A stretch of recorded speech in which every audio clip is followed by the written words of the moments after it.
Premiumisation theme के ऊपर अगर कोई कंपनी बेस्ट सूटेड रहती है तो उसका नाम है एसडीएस इंटरप्राइजेस।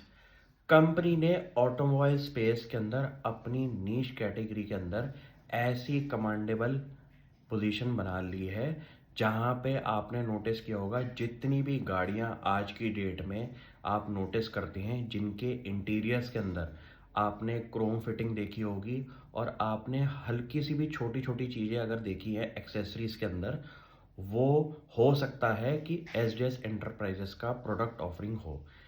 कंपनी ने ऑटोमोबाइल स्पेस के अंदर अपना ऐसा वैल्यू प्रोडक्ट निकाला है जहां पे आपने देखा होगा कि ऑटोमोबाइल स्पेस के अंदर जितनी ग्रोथ है उससे 3 टाइम्स की कंपनी के अंदर रेवेन्यू ग्रोथ दिखाई दे रही है।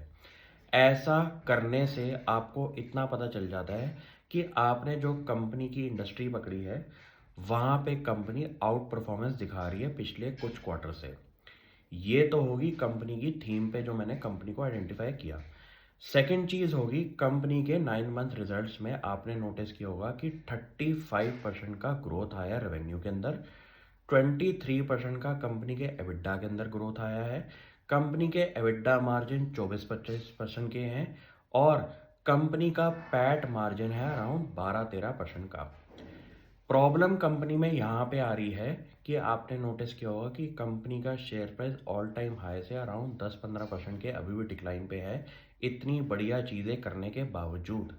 रीज़न बीइंग कंपनी के नेट प्रॉफिट में जो ग्रोथ है उस पे एनालिस्ट कम्युनिटी को क्वेश्चन है क्यों रेवेन्यू ग्रोथ 35%, एबिटा ग्रोथ 23% और पैट ग्रोथ में अगर 13% की ग्रोथ आप दिखा रहे हैं तो वहाँ पे जब तक कंपनी मार्केट के अंदर अगले 1-2 क्वार्टर तक अपने आप को ठीक नहीं करेगी, कंपनी के शेयर प्राइस के अंदर आपको हमेशा ऐसा ही डाउन ट्रेंड दिखाई देगा। ये बात होगी कंपनी के फाइनेंशियल्स के अंदर। और अब थोड़ी सी बात करते हैं कि ये आफ्टर इफेक्ट्स कब जाके ठीक होंगे। कंपनी ने पिछले 2 साल के टाइम पीरियड में 1-2 एक्विजिशंस मारे हैं जो कि सिनर्जी करने के बाद कंपनी के रेवेन्यू ग्रोथ तो हो रहे हैं, लेकिन उनके सिनर्जी इफेक्ट के आफ्टर इफेक्ट 1 से 2 साल के टाइम पीरियड में लगते हैं।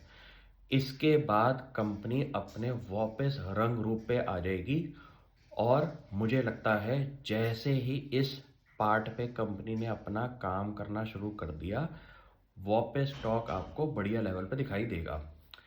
ज़रूरी नहीं होता कि आपका हर स्टॉक आइडेंटिफिकेशन के अंदर ऐसे ही परफॉर्म करे जैसे आप चाहते हैं। मार्केट के अंदर अगर आप बैठे हैं और आपने बेट्स ली हैं किसी भी स्टॉक्स के अंदर, आपको हमेशा एक्सेप्टेड रूल रखना पड़ेगा अपनी लाइफ के अंदर कि हर स्टॉक नहीं चलता और हर स्टॉक नहीं चलने की वजह से आपको अपने बाकी स्टॉक्स को इतना राइड करना है कि आपके पोर्टफोलियो के अंदर आउट परफॉर्मेंस क्रिएटेड रहे। ये सिंपल रूल और जनरल एक्सेप्टेंस आप रखेंगे कि आपका स्टॉक नहीं भी चल सकता लेकिन बाकी स्टॉक्स चलने चाहिए बढ़िया लेवल पे, तभी आप मार्केट में लंबे टाइम के लिए रह सकते हैं।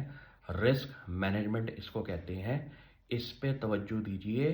स्टॉक सिलेक्शन के ऊपर का नंबर बनता है रिस्क मैनेजमेंट।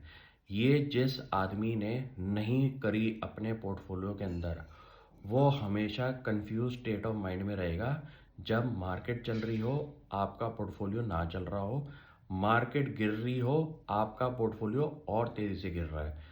ये कैलकुलेशन पे शुरू कर दीजिए, राइट टाइम है। Thank you.